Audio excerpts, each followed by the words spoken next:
চাঁদের পাহাড় উপন্যাসটির চতুর্থ পরিচ্ছেদ আজই আলোচনা করব। স্টেশনে জলের খুব কষ্ট। স্টেশন থেকে মাইল 3 দূরে একটি জলাশয়ে শঙ্কর প্রায়ই স্নান করতে আর মাছ ধরতে যেত। একদিন সকালের দিকে মাছ ধরতে গিয়ে বিকেলে 3টের সময় ফিরবার পথে একজন অসুস্থ ইউরোপিয়ান লোকের সাক্ষাৎ পেল। শঙ্কর তাকে স্টেশন ঘরে বিছানায় শুইয়ে জল আর খাবার দিল। রাত জেগে তার সেবাও করল।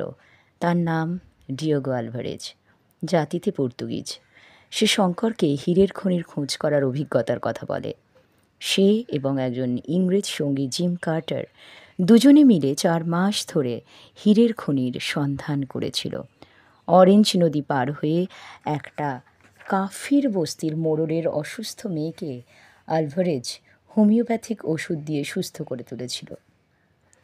এর বিনিময়ে সেই মোড়ল একটা সাদা পাথর দিয়েছিল। আসলে সেটা ছিল হীরে। তাদের হীরের সন্ধান দিয়ে বণিক বলে উপদেবতার কথাও জানিয়েছিল। আলভারেজ আর কার্টার হীরের খোঁজে রওনা হয়। তবু তাঁবু খাটিয়ে বেশ কিছুদিন কাটানোর পর বণিকের হাতে জিম কার্টার মারা গেলে আলভারেজ ফিরে এসেছিল কাফির বস্তিতে।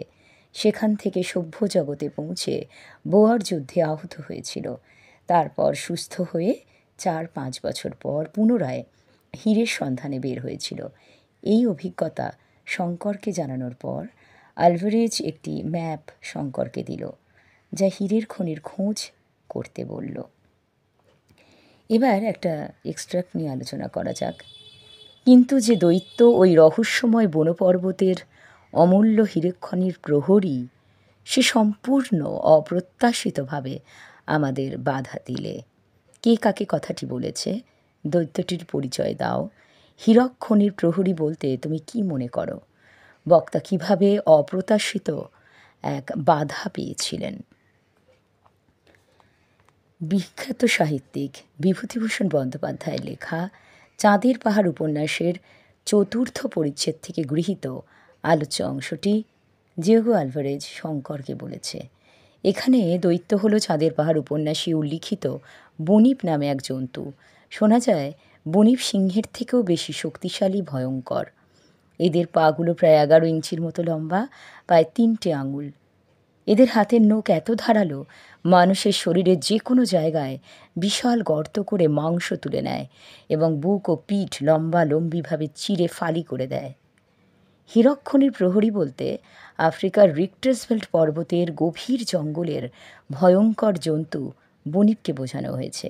কথিত আছে, যারাই হীরের সন্ধানে জঙ্গলের ভিতর ঢুকেছে তারা কেউ আর ফিরে আসেনি, অর্থাৎ বণিকের হাতে প্রাণ দিয়েছে। তাই বণিককে হীরকখনির পাহারাদার বলা হয়। হীরকখনির সন্ধানে আলভারেজ ও জিম কার্টার একদিন সন্ধ্যার দিকে বনের মধ্যে একটি পরিষ্কার জায়গায় বসে বিশ্রাম নিচ্ছিল। হঠাৎ তারা দেখল সামনের একটি তালগাছের নিচের গোড়ার অংশের ঝোপটা নড়ছে। তালগাছটাও নড়ে উঠছে, অথচ চারিদিক থেকে কোনো বাতাস বইছে না। মনে হচ্ছে তালগাছের গুঁড়িটা ধরে কেউ যেন ঝাঁকিয়ে দিচ্ছে। জিম বনের মধ্যে ঢোকার অল্পক্ষণ পরেই তারা আর্তনাদ কানে এলো আলভারেজের। সে বন্দুক নিয়ে গিয়ে দেখে জিম রক্তাক্ত দেহে পড়ে আছে। কে যেন তার মুখের সামনে থেকে বুক পর্যন্ত ধারালো নখ দিয়ে চিরে ফিরে দিয়েছে। পাশে অজানা জন্তুর পায়ের 3টি আঙুলের ছাপ দেখতে পাওয়া গেল। বোঝা গেল জিম কার্টার বণিকের হাতেই মারা গেছে। আজকের আলোচনা এই পর্যন্তই। আবার ফিরে আসব অন্য পর্ব নিয়ে। ধন্যবাদ সবাইকে।